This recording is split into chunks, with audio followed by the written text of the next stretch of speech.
Komið þið sæl. Í þessum þáttum ætlum við að fylgjast með merkilegum rannsóknum vísindamanna við Háskóla Íslands.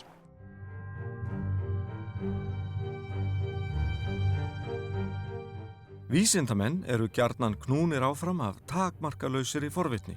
Nýjar uppgötvanir kalla á nýjar spurningar í eilífri hringrás þekkingarleitarinnar. Ísland hefur sérstöðu í heimi vísindana. Við rannsökum til dæmis menningarperlur sem við geymum fyrir mannkynið allt og við eigum enn stóra jökla. Og eldvirknin á Íslandi, hún er mikil. Náttúruöflin móta landið og því fengu Íslendingar að kynnast þegar að gaus hér í Holuhrauni. Í þessum þætti ætlum við að fylgjast með rannsóknum vísindamanna á áhrifum eldgosa.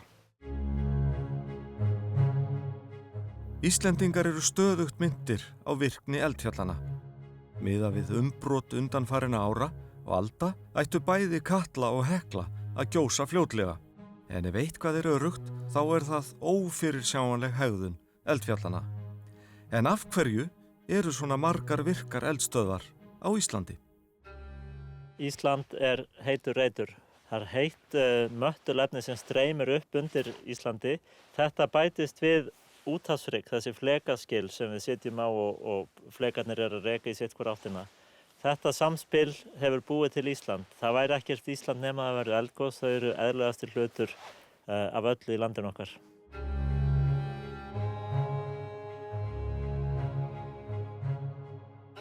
Bárðarbunga er ein stærsta megineldstöð landsins. Eldstöðakerfi hennar er hartnær 200 km langt og það lengsta og umfangsmesta á Íslandi. Undir Bárðarbungu leynist 700 metra djúp askja. Jarðvísindamenn leita sífellt svara við því hvað einkennir hegðun megineldstöðva eins og Bárðarbungu, enda skiptir það miklu fyrir öryggi allra. Megineldstöðvarnar eins og Bárðarbunga, Askja, Kverkfjöll og Krafla, þar er einhver tengiliður sem við skiljum ekki alveg fullkomlega. Það er einhvers konar uppstreymi pípur í kringum megineldstöðvarnar og svo streymir út í sprungusveimana. Á þessu svæði hérna í kringum Holuhraun þá eru mörg ferli sem koma við sögu. Það er bæði flekarhreyfingar, það er gliðnunin, 2 cm á ári. Það er landris vegna þynningar Vatnajökuls og annarra jökla á Íslandi. Og síðan eru það kvikurhreyfingar í rótum eldstöðva. Askja, Bárðarbunga eru hérna nálagt og þetta getur valdið hreyfingum. Við erum að reyna að skilja þetta munstur. Bárðarbunga er móður eldfjalli sem fæðir þennan sprungusveim. Og hún skilar þessar kviku djúpt að inn í sprungusveimin. En það virðist eins og það sé eitthvað tenging upp í efri hæðir eldfjallsins. Og þá tengingu vorum við væntanlega að sjá með þessu síi sem við sjáum í Bárðarbungu. Þetta voru mjög einstæðir og sérstæðir atburðir. Þar sem að askjan í Bárðarbungu seig og öskjusíið ýtti út hrauninu eða kvikunni. Svo flætti þetta lárétt og upp á við niður í Holuhraun. Og það að megineldstöðin stóra og það skuli vera eitthvað að gerast í öskjunni upp í Bárðarbungu, það er að sjálfsögðu ekki góðs viti. En þetta er annar hlutur sem við þurfum að reyna að skilja betur, þessi tengsl þarna á milli. Landi byrjaði að rifna í sundur. Kvikan leitaði út úr kvikuhólfinu og við það lækkaði þrýstingurinn svo mikið að þakið brast. Og eftir að þakið var brostið, þá lagðist hún á kvikuhólfið og ýtti kvikunni út og þess vegna fengum við svona langt og stórt gos. This is really exciting to be able to capture this activity at a volcano, which are usually 1,000 years old compared to us. So it's really exciting, and just to be able to see this change and to be able to understand what's going on. Rannsóknir jarðvísindamanna eru gríðarlega mikilvægar og það sýnir flókið eðli jarðarinnar að niðurstöður þeirra eru ekki einsleitar og margt er enn á tilgátustigi. Eldgosið í Holuhrauni stóð yfir í 6 mánuði frá síðsumri 2014 fram í febrúar 2015. Meðan á eldgosinu stóð lögðu vísindamenn mikið á sig í þágu nýrrar þekkingar og við að upplýsa almannavarnir framvindu mála. Jarðvísindamennirnir, Morten Ríshus og Ármann Höskuldsson, voru lengur við gosstöðvarnar en flestir og hafa því báðir skýrar hugmyndir hvaða lærdóm megi draga af eldgosinu.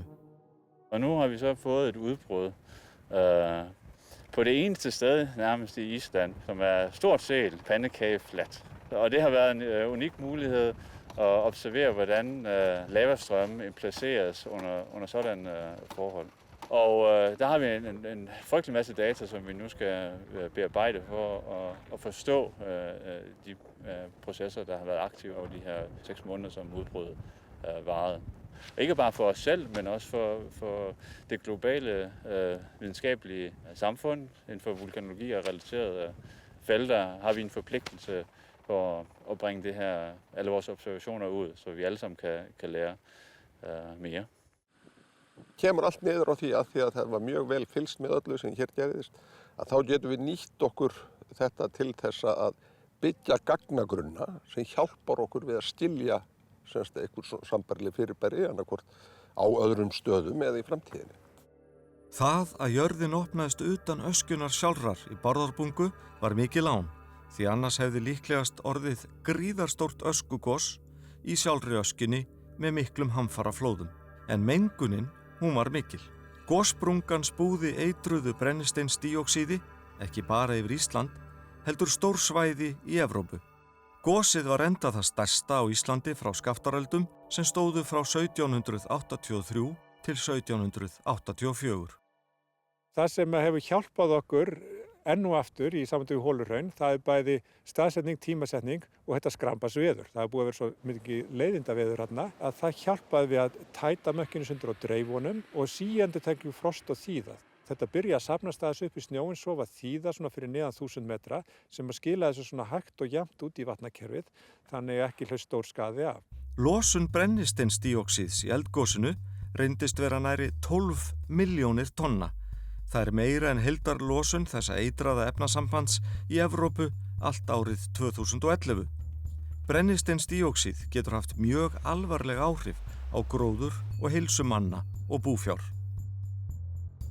Sigurður Reynir og samstarfsmenn hans höfðu því miklar áhyggjur af útblæstrinum og að styrkurinn yrði jafnvel enn meiri en raunin varð.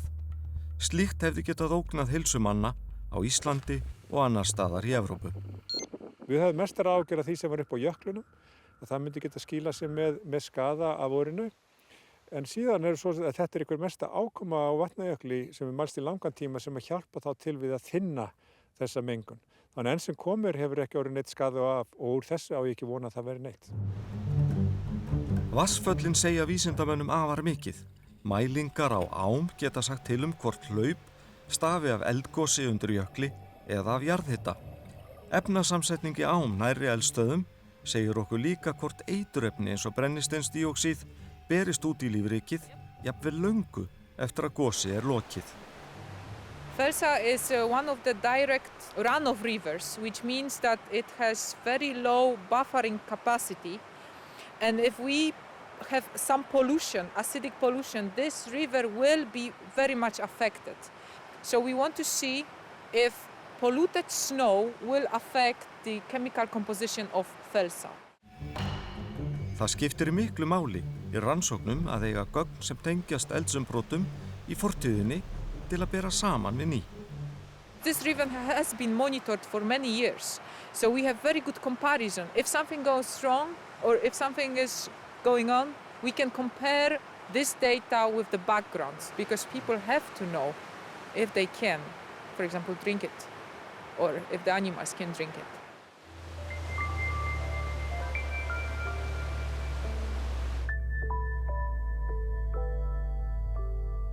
Á mörgum stöðum á Íslandi lífið að nema land. Surtsey náttúruleg rannsóknastofa að þessu leyti, en einnig þeir staðir þar sem jöklar hopa. Sama má segja nýmyndað Holuhraun. First it's sterile when the lava flows out, but then we get wind-blown sand in, rain, and then the microbes start to live out there, and I'm trying to find out who are the first ones growing there. Det støv, som blæses ind over lavastrømmen, kan medbringe sporer, som over tid kan rodfæste sig og livet. Og de her første indflyttere, jamen, de er med til at etablere muligheden for, at liv er højere orden, så sidenhen kan etablere sig på lavaen. Þegar litið yfir nýrunnið og hrjóstrugt hraunið erfitt að sjá að líf eigi þarna nokkurt erindi. And it's really harsh environment. It's only few species that can survive out here. And we try to find out who are the ones and what are their properties, why they can live out here. Tækifærin sem vísindamönnum gefast í Holurhrauni eru mögnuð. Þarna má hugsanlega finna áþekkar aðstæður og voru á jörðinni þegar lífið kviknaði fyrst. Earth was like that billions of years ago, 2 billion years ago. So what were really the properties required to start the life? Microbes were the first ones on Earth, so it's kind of an analog study for the start of life. Hraunflæði úr eldgosinu í Holurhrauni var 1,5 kilometrar og það þekur nú svæði áþekkta stærð og Þingvallavatn. Það ekki einfalt mál að fylgjast með útbreiðslu hrauns meðan á eldgosi stendur, en til þess eru þó ákveðnar leiðir. Flygildi hafa skapað alveg nýja möguleika. So any time when it's about mapping of landscape, and there's really almost endless options. So it's when starting with maybe geology and people who are interested in information of old landscape, there it can be used to map areas. And then of course in volcanology, whenever we have an eruption like Holurhraun, we can map the lava fields and changes in there, which always allows for some fast mapping. That's the big advantage of a drone. You can just go out and map the day and go home with your data. And normally if you use airplanes or satellites, it's always a long time until you can get the data. Fjarkönnunargögn sem fást með myndatökum úr mikilli hæð verða umfangsmeiri og flóknari og að samaskapi mikilvægari við eldfjallaransóknir. Fjarkönnun gríðarlega mikilvæg vegna þess að þannig fæst mjög snöggt yfirlit yfir mjög stór svæði mjög hratt. Fjarkönnun könnun úr fjarlægð, yfirleitt á með flugvélum eða gervitunglum, teknar margar myndir semst af sama svæði og síðan unnið úr þeim til þess að safna upplýsingum eða fá upplýsingar landsvæðin. Gervinettir geta veitt okkur ótrúlegar upplýsingar ástand á jörðinni. Þeir sýna til dæmis stefnu gjósku í eldgosum. Fjarkönnun meðal annars notuð hér á landi til að kanna leysingu jökla og mengun í hafinu. Þá hún gríðarlega mikilvæg við að vakta eldfjöll og meta stærð eldgosa eins og í Holurhrauni. Með því að taka myndir í flugi sem skrá sérhverja bylgjulengd ljóssins má sjá eðli Holurhrauns. Til dæmis tökum Holurhraun, hraunið skríður fram. Það mjög mikilvægt fyrir okkur að gera okkur grein fyrir því hvað að gerast frá einum degi til annars. Í Holurhrauni þá fengum við myndir oft á dag, margvíslega myndir. Sumar gerðu okkur kleift að fylgjast með virkninni, bara hita útstreyminu og kviku útstreyminu úr gígunum. Aðrar hjálpuðu okkur við að sjá hvað var að gerast í hraunstraumunum, hvernig álmur voru að myndast, hvernig hraunátnar, hvernig þær streymdu og þeirra urðu breytingar. Með því að fara yfir með fjölbandamyndavélum þá getum við skilið hvað að gerast með því að nota þetta sem dæmi, því að þetta hraun var svo vel fylgst með öllu hér. Og við vorum einnig að skoða gosmökkinn, sem var nú ekki mikill, en það sást samt á þessum myndum gas. Gátum séð það að mökkurinn, allt í einu var hann farin að fylgja landslagi sem að það var nú ekki, þá var eitthvað efni í honum sem var að fara niður í byggð. Það var mjög gott samstarf á milli þeirra sem voru á vettvangi og þeirra sem voru að fylgjast með gervitunglamyndunum, þannig að það var hægt að skiptast á upplýsingum. Það fjöldinn allur af gervitunglum á brautum jörðu og þau eru að mæla margvíslega geislun, ekki bara ljósið sem að augað okkar nemur, heldur líka hitageislun og mjög langar bylgjur sem að fara í gegnum skýin. Þannig að það hægt að fylgjast með hvað að gerast á yfirborðið þó að það sé skýjað eða dimmt. Með rannsóknum á eldgosum hægt að skilja hvernig aðstæður á jörðinni urðu eins og þær eru nú, enda eru eldgos eitt helsta mótunarafl yfirborðsjarðar.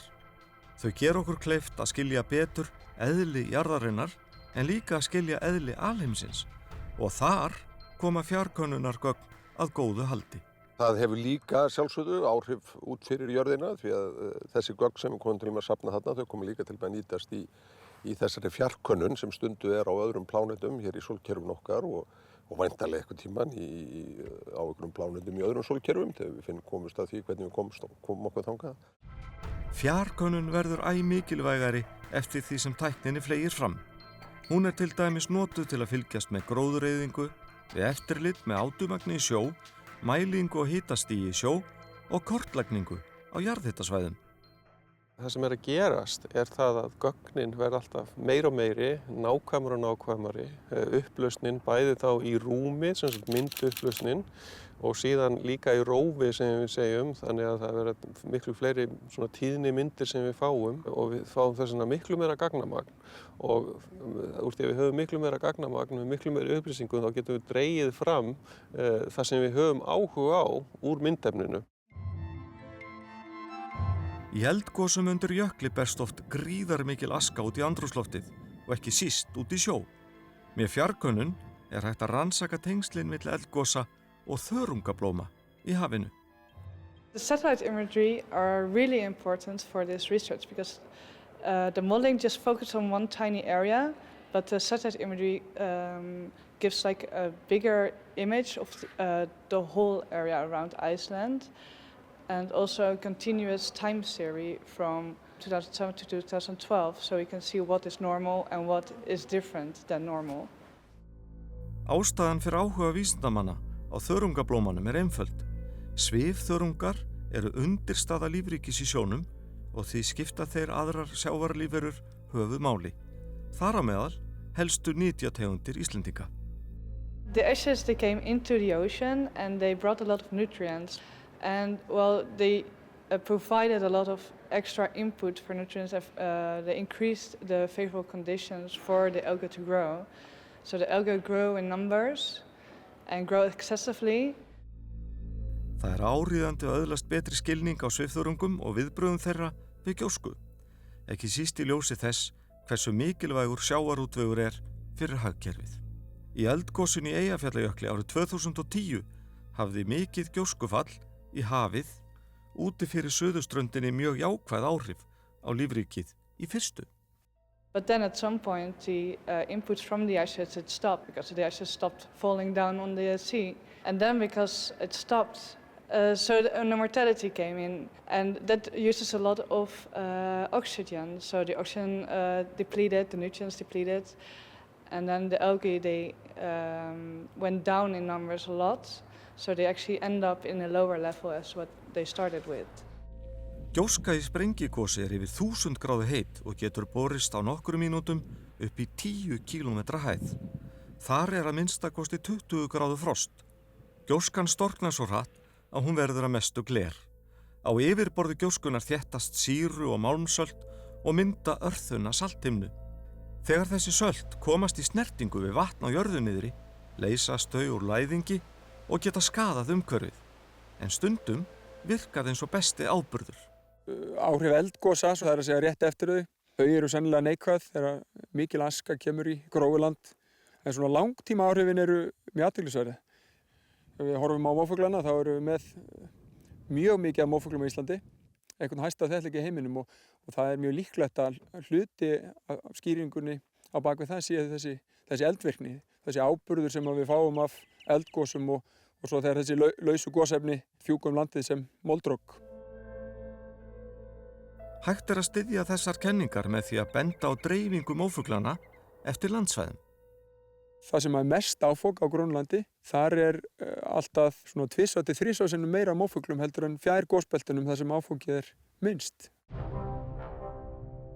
Langflest þekkt dauðsföll sem tengjast eldgosum hér á landi eru samtvinnuð skaftaröldum á 9. áratug 18. aldar. Talið að þá hafi næstum 9000 manns látist af ýmsum ástæðum sem allar tengjast eldsumbrotunum. Eldgos hafa því haft mikil áhrif á heilsu bústofns og fólks hér á landi allt frá landnámi. One of the elements you see with volcanic eruptions is fluoride, and this can accumulate in river systems and pools of water, and if you're drinking this over time, you can have a chronic exposure to fluoride, which can result in severe conditions. But This will of course not tell you whether you have direct effects of the volcanic environment because these changes can happen due to inhaling smoke from inside your house if you're burning fires like as people have done in the past, or if you have pneumonia or even bronchitis. So it's very, very non-specific. But my intention is to use a mixture of different skeletal traits involving the teeth and the ribs, and also assessing for infectious disease to try to rule out some of the other possible causes of skeletal change. Á síðustu öld eru skráð á annað 100 atvik þar sem aska frá eldgosum truflaði flug, og í eldgosunum í Eyjafjallajökli og Grímsvötnum árin 2010 og 2011 var þúsundum flugferða aflýst. En öskuský í háloftunum valdi ekki einungis flugfélagunum þungum búsifjum, því áhrifana gætir í hagkerfum allan heim. Samkvæmt reiknilíkönum hætta á gríðarlega öflugum öskugosum hér á Íslandi sem gætu jafnvel haft þungbar áhrif á mannlíf víða Evrópu. Það eru ekki til nein plön það hvernig á að stuðla að vöruflutningum ef að flug leggst af. Varningur þarf að komast á milli staða, lyf þurfa að berast, heilmikið af matvælum þurfa að berast í tíma. Vitum við hvað við eigum margar lestavagna, marga vörubíla á meginlandinu sem getur flutt varning á milli þetta kæmi upp. Hvað með okkur hér á landi? Hvernig ætti okkar varningur að koma til okkar? Til viðbótar þessu ógna eldgos mannslífum nærri sjálfum eldstöðunum. Það náttúrulega þessi þrenskonar vá sem svo mikil. Það eru sprengigosin, það gasmengunin sem við erum vör við, og það hraunflæði, og síðan náttúrulega þetta líka jökulhlaupin. Ef eldgos undir jöklunum þar sem þykkastur, eins og í Bárðarbungu eða utan í Bárðarbungu, að þá eru alltaf með andvara á okkur og tilbúin að blóð komi niður í byggð. Í nýlegu rannsóknarverkefni sem nefnist FutureVolk rannsökuðu vísindamenn, meðal annars frá Háskóla Íslands og Veðurstofunni, hvernig mætti bregðast betur við eldgosavá. Það sem við verðum að reyna að gera í FutureVolk verkefni að reyna að undirbúa okkur betur undir það hvernig við eigum að lifa með svona vá. Og það unnið að fjölbreyttum rannsóknum þar sem snert mjög mikið á hættunum sem stafa af eldgosunum og hvernig á að bregðast við þeim. Þótt eldgosum fylgi á nokkur svafa mikil ógn, hafa dauðsföll af þeirra völdum ekki verið mörg hér á landi á síðustu 100 árum, sem betur fer. Það var nú enginn sem dó í Holuhraunsgosinu, það segir okkur nú strax ansi mikið. En því ekki að neita að þegar gangur var sem mestur í gosinu í september, þá höfðum við miklar áhyggjur af þessu. Gosið var sem betur fer ekki eins og stórt og við gerum ráð fyrir. Þetta var 1/10 af Skaftárelda-gosinu. En svo annað sem við vorum ótrúlega heppin með í Holuhraunsgosinu, það var tímasetningin og staðsetningin. Og ef maður hefði átt að velja stað á landinu til þess að hafa lágmarks áhrif, þá myndi maður velja eiginlega þennan stað þar sem gosið var. Í ljósi sögunar engu að síður nauðsynlegt fyrir Íslendinga að vera stöðugt á varðbergi vegna eldgosa og áhrifa þeirra á heilsufar og mannvirki. Hugur Íslendinga til eldgosa því nokkuð blendinn. Ég held að Íslendingar hafi vanist því að búa við náttúruógn. Íslendingar svona upp til hópa eru næstum því svolítið stoltir þegar verður nýtt eldgos, og það var nú margir hlegið svolítið að því að meðan að aðra þjóðir myndu kannski flýja af vettvangi, þá hoppum við allir upp í bílinn og keyrum í áttina að eldgosinu. Vísindamenn við Háskóla Íslands leita nú ásamt norrænum samstarfsmönnum að bestu viðbrögðum hvers samfélags við náttúruvá. Hugmyndin að efla viðnámsþrótt og seiglu svo samfélögin rétti sig hratt við eftir áföll. Kannaðar eru mismunandi ógnir eins og snjóflóð, fárviðri og eldgos sem stórum svæðum getur stafað hætta af. Sjónum meðal annars beint að innviðum samfélaga og höfuðborgin okkar ekki undan skilin. Við höfum bara treyst á Guð og lukkuna, held ég.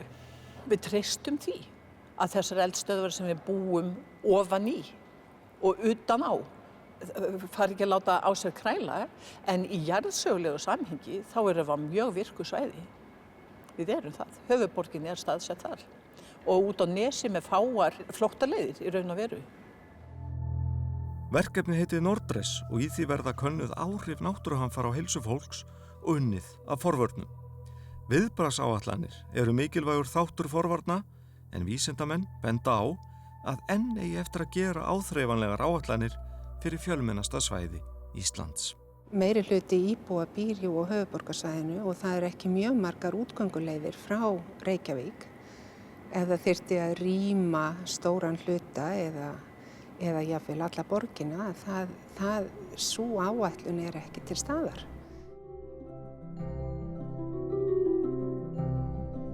Í næsta þætti fjöllum við áhrif loftslagsbreytinga á lífríkið en við fylgjumst líka með hopandi jöklum.